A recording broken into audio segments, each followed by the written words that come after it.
forman se llaman vesículas ópticas. Estas vesículas ópticas lo que hacen es imaginarse y van a dar lugar a la cúpula o copa óptica, y lo importante aquí es, digamos, entender que la copa o cúpula óptica está formada o presenta en realidad dos capas, una capa externa y una capa interna. La capa externa que va a dar origen a lo que va a ser el futuro epitelio pigmentario, y la interna que va a dar origen a lo que es la neuroretina o la retina sensorial. A medida que avanza o evoluciona el desarrollo embrionario, aproximadamente entre lo que es la semana 6 y 20 de gestación, la neuroretina se va organizando en sus 10 capas de forma precisa, ¿sí? Las, acá. Y bueno, a mencionar, las primeras células que se van diferenciando son las células ganglionares, luego continúan lo que son las células amácrinas, horizontales y dipolares, y finalmente lo que son las células, perdón, los fotorreceptores. ¿Qué más? Yo acá tengo... Bueno, y acá lo que hago en esta imagen que se está proyectando, en este, digamos, diagrama, es hacer como un reconocimiento un poco más de lo que ya dije. O sea, el epitelio pigmentario se origina de lo que sería la capa externa de la copa óptica. Bien, estaría formado por neuroepitelio primitivo, y este neuroepitelio primitivo lo que hace es diferenciarse o dividirse en dos capas, que es la neuroblástica externa y la capa neuroblástica interna. Y a su vez esta capa neuroblástica interna va a dar origen a lo que sería las capas de las células ganglionares, de Müller y amácrinas, mientras que lo que es la capa neuroblástica externa daría origen a las futuras células horizontales, bipolares, conos y bastones. Pasamos a la próxima. Bueno, con respecto a la anatomía de la retina, esta constituye, o sea, la retina constituye la túnica o capa más interna del globo ocular. Esta se caracteriza por ser, por ser un tejido transparente, delgado, delicado. Se va a extender desde lo que es la hora serrata hasta el nervio óptico. Su función principal es,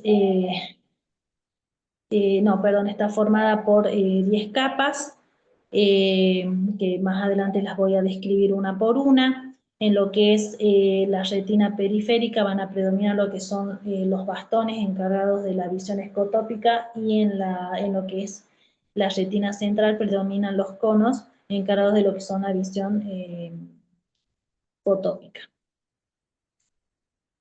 En esta imagen me gustó ponerla porque podemos observar un fondo de ojo normal, en donde se visualizan las principales estructuras a tener en cuenta. Primero y principal es el color o la característica de lo que es la retina, que debe ser de color anaranjado o rojizo anaranjado y uniforme. Después tenemos lo que es la excavación, bueno, la fobia y todo lo que son los vasos, ¿sí? Con respecto a lo que es la papila, debemos tener en cuenta la forma, que debe ser redondeada, con bordes netos. ¿Qué más? El tamaño de la excavación o disco óptico, que no debe ser mayor a 0,3-0,4. El color, que debe ser normalmente rosa claro o rosa amarillento. ¿Qué más? Bueno, con respecto a la mácula, sí, con respecto a la mácula, o debe ser de un color, es más oscura o más pigmentada, y observamos en el centro la fobia, que se encuentra, que presenta como una ligera depresión. Y con respecto a los vasos, los vasos emergen de lo que es la papila, se van a ramificar en forma de árbol y extenderse, digamos, hacia los cuadrantes superior e inferior, luego nasal y temporal. La relación del calibre de la arteria con respecto a la vena debe ser 2/3. Y a tener en cuenta en cuanto a las características, la arteria presenta un calibre menor con respecto a las venas y su coloración es más pigmentada o oscura, mientras que las venas presentan un calibre mayor con una coloración como un rojizo más claro. Ahora sí pasamos a la siguiente. Bueno, y acá ya empiezo lo que es la ultraestructura eh, de lo que es netamente la clase, ¿sí? Vamos a diferenciar por una parte lo que es el epitelio pigmentario y por otro lado la neuroretina con sus 9 capas. Bueno, el epitelio pigmentario está constituido por una sola capa de células cuyas características es que presentan una forma más bien poligonal. La función principal es que interviene en el metabolismo de los fotorreceptores. Eh, está muy unida estrechamente a lo que es la capa de los fotorreceptores y no interviene en lo que es la transmisión sináptica, el estímulo sináptico. Y luego tenemos lo que es la neuroretina, que como mencioné está constituida por las 9 capas. No, eso es más anterior, sí. Bueno, con respecto a la neuroretina, es donde se inicia o parte el impulso nervioso generado por los fotones y a diferencia de lo que es el epitelio pigmentario, forma parte, digamos, o se lo considera como parte del sistema nervioso central. A ver, la próxima. Bueno, acá tenemos la membrana limitante interna. Bueno, acá más o menos explico que fue descrita por primera vez por el anatomista Filippo Pacini. Se extiende desde la hora cerrada hasta el borde. La papila está formada por partes eh, internas de las células de Müller y recubre la retina en su superficie interna. Bueno, las capas de lo que son las fibras nerviosas está constituida, o más bien se caracteriza, por los axones de las células ganglionares que forman, digamos, el nervio óptico. El nervio óptico está por fuera, digamos, del globo ocular, se mieliniza y llega, digamos, hasta el cuerpo geniculado externo. Y, bueno, también existen astrocitos en esta capa. Bueno, con respecto a las células, a la capa de células ganglionares, esta capa se caracteriza porque se encuentran los cuerpos celulares y los núcleos de las células. Son neuronas que van a establecer, digamos, sinapsis con las células bipolares y transmite señales hacia el sistema nervioso central.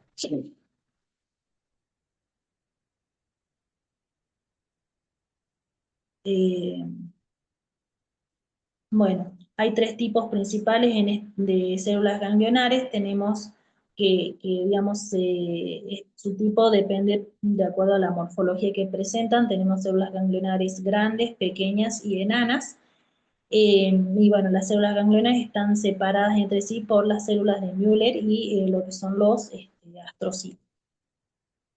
Bueno, la capa plexiforme interna, bueno, acá digamos, en esta filmina, bueno, la marco a nivel histológico y se caracteriza porque constituye, digamos, como una red de axones, eh, sí, constituye como una red de axones y dendritas que hacen sinapsis con lo que son las células bipolares, amacrinas y ganglionares. Luego tenemos la capa nuclear la capa nuclear interna. Y bueno, en esta capa está principalmente formada por lo que son los núcleos y el citoplasma de las células bipolares, horizontales, amácrinas, de Müller e interplexiformes. Bueno, en esta próxima filmina lo que hago es, bueno, coloco de forma ilustrativa la interconexión de las células. Luego tenemos lo que es la capa plexiforme externa. Esta capa, digamos, se caracteriza porque tanto los conos y bastones están interconectados con las células bipolares y horizontales. Eh, Forman parte, digamos, las extensiones de las células de Müller forman como una red o como una malla. En la región macular, esta capa se encuentra en forma radiada, eh, teniendo como centro, bueno, lo que es la foviola. Bien. Luego tenemos la capa nuclear externa. La capa nuclear, digamos, externa, se encuentran los cuerpos celulares y como así también, digamos, los núcleos de lo que son los conos y los bastones. En esta capa se encuentran los cuerpos y los núcleos de los conos y bastones y en lo que es la parafobia, hay más o menos 8 a 10 filas de núcleos, mientras que en el resto de la retina solo hay 5 filas de núcleos. Luego tenemos, o bueno, describo la capa limitante, a ver, sí, externa, que se va a caracterizar por ser una membrana delgada, está formada por las uniones de lo que son las células Müller con el sector interno de los conos y bastones, y forma una barrera o como un límite, digamos, entre lo que es la neuroretina y el epitelio pigmentario. Luego tenemos la capa de los fotorreceptores. En esta capa están presentes las células que son los conos y bastones principalmente. Podemos observar en la imagen que tanto los conos como los bastones presentan tres segmentos, o está dividido en tres segmentos. Un segmento externo, en donde están presentes los discos membranosos. Luego tenemos el segmento interno, donde abundan o hay una mayor cantidad de mitocondrias, núcleos y finalmente lo que es la terminal sináptica. Como características principales a tener en cuenta, los conos y los bastones son estructuras receptoras de luz. Digamos, reciben su nombre gracias a la geometría que presentan en sus segmentos externos, ¿sí? ¿Qué más? Como mencioné, digamos, anteriormente, y es lo que trato de explicar acá, es que tanto sus núcleos como citoplasma son estructuras que se van a encontrar en la capa nuclear externa. Bien. Y bueno, ahí hago como una comparación, en la próxima filmina hago como una comparación específica entre lo que son los conos y los bastones, ¿sí? Los conos son cortos, gruesos, predominan en lo que es la retina central, en la fovea. Bueno, ahí no lo modifiqué, pero hay aproximadamente un promedio de 6 millones a 7 millones de conos, son los encargados de la visión fotópica diurna. Contienen, si son los conos contienen opsinas, y encontramos tres tipos de conos que se van a clasificar de acuerdo a la sensibilidad de la longitud de onda de la luz, ¿sí? Los conos pueden ser L, M o S. Se los llama L cuando son sensibles a una longitud de onda larga y se los llama conos rojos. Luego tenemos los M, que son sensibles a una longitud de onda media, y los S a una longitud de onda corta. Bien. Y luego tenemos los bastones, que son más bien delgados, tienen forma cilíndrica, predominan más bien en la periferia, digamos, lo que es la retina, son mucho más abundantes que los conos, hay en un número aproximado de 120 millones. Eh, a diferencia de los conos, estos no distinguen los colores y son los encargados de la visión escotópica. Contienen rodopsina. Bueno, y acá en la próxima imagen básicamente es ilustrativa y dejo por escrito lo que dije. Bien. Bueno, la fototransducción es el proceso mediante el cual eh, la luz se transforma, o sea, la energía lumínica se transforma en energía eléctrica. Eh, Perdón que corte, Iván está escribiendo en el grupo, dice que está esperando que lo acepte. Bueno, la fototransducción, y bueno, la luz eh, es el proceso mediante el cual se transforma la energía lumínica en energía eléctrica. ¿Qué pasa?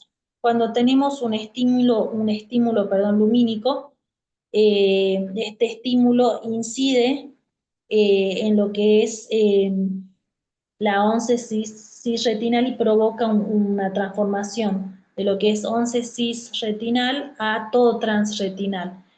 Esto provoca a su vez, o sea, esta transformación de la once cis retinal a todo transretinal genera una activación de la enzima fosfodiesterasa.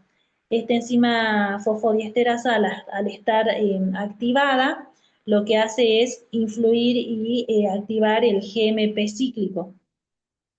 Al activar el GMP cíclico, lo que genera es que se cierre los canales de calcio y sodio que están abiertos, ¿sí? Y transforma el GMP cíclico en AMP cíclico, y bueno, genera, como digo, el cierre de estos canales de sodio y calcio, generando una hiperpolarización eh, de la membrana.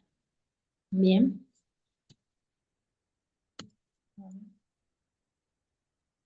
Bien.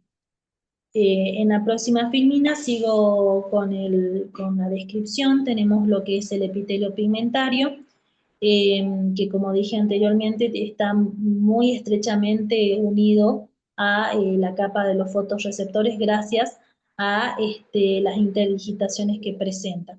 Las células del epitelio pigmentario son muy importantes o intervienen sobre todo en lo que es el metabolismo de los conos y bastones. A mencionar, no forma parte de la neuroretina, es decir, de que no interviene en lo que es la neurotransmisión sináptica. Bueno, y la principal función es la de absorber la luz, interviene en lo que es el transporte epitelial, inmunomodulación, secreción, etc. Bien. Y bueno, acá ya voy a empezar a hablar de lo que es la tomografía de coherencia óptica, y como dije al principio de la clase, la importancia de entender o comprender cada una de las capas de la ultraestructura, digamos, de la retina, para poder después observarlas, digamos, en este estudio, y poder luego visualizar y distinguir cada una de las lesiones, ¿sí? El OCT es un estudio de imagen no invasivo, que nos va a permitir ver y estudiar la retina y cada una, digamos, de sus capas. Es como una ecografía, pero con luz, ¿sí? Bueno, acá en esta imagen lo que hago es, o sea, intento explicar cómo funciona. En primera instancia lo que hacemos es, bueno, abrir el programa, registramos al paciente, colocamos todos los datos filiatorios del paciente y, bueno, y buscamos si lo tenemos o no. En segunda instancia seleccionamos el patrón de exploración, es decir, si queremos obtener una imagen de la retina, ya sea de la mácula, o de la periferia, bien, del nervio óptico, bien, por eso seleccionamos el patrón. En la próxima filmina, eh, bueno, preparamos, en el próximo paso en realidad, preparamos al paciente, le explicamos que se debe colocar justo enfrente del tomógrafo, se le explica que debe mirar firmemente hacia el fondo para que la imagen salga nítida y clara.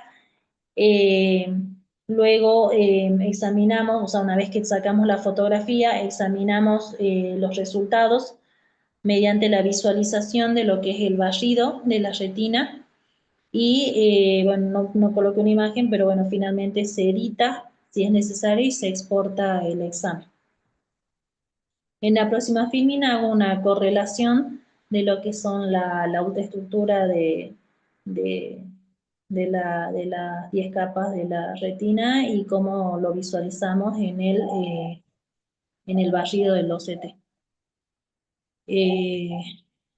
Bueno, y finalmente, para poder, digamos, diferenciar o distinguir las distintas lesiones o signos patológicos en este estudio, es importante, digamos, diferenciar eh, la terminología de lo que de lo que es la hiperreflectividad con la hiporreflectividad. Eh, la hiperreflectividad me habla de la observación, digamos, de una imagen con mayor luz, eh, o una imagen como con mayor claridad, me estaría indicando sí, sí, me estaría indicando que quizás hay, ay, no me sale. Bueno, sí, eso, que hay una mayor densidad de tejido en la imagen. Y como lesiones podemos observar drusas calcificadas, manchas algodonosas, mientras que en la hiporreflectividad es todo lo contrario, nos brinda o nos, digamos, una imagen con más opaca, sí, una imagen más opaca y me estaría indicando la presencia de, de líquido o, por ejemplo, atrofia o espacios en eh, donde no hay tejido. Por ejemplo, bueno, yo mencioné acá, pero hay muchos más, edema de mácula, quistes de retina. Bueno, y en la próxima filmina lo que hago es colocar imágenes ilustrativas de las lesiones que mencioné anteriormente. Em, y bueno, como conclusión eh, de esta clase es prácticamente mencionar que bueno, la retina es una estructura altamente organizada en capas y que cada una de esas capas tiene una función específica y, y bueno, la correlación, digamos, de conocer cada una de la ultraestructura retinal con el OCT es que nos permite visualizar y entender primero lo que es lo normal para luego poder distinguir cada una de las lesiones que nos pueden presentar eh, las diferentes patologías. Bien. Bueno, ahí coloco la bibliografía y les agradezco por la atención.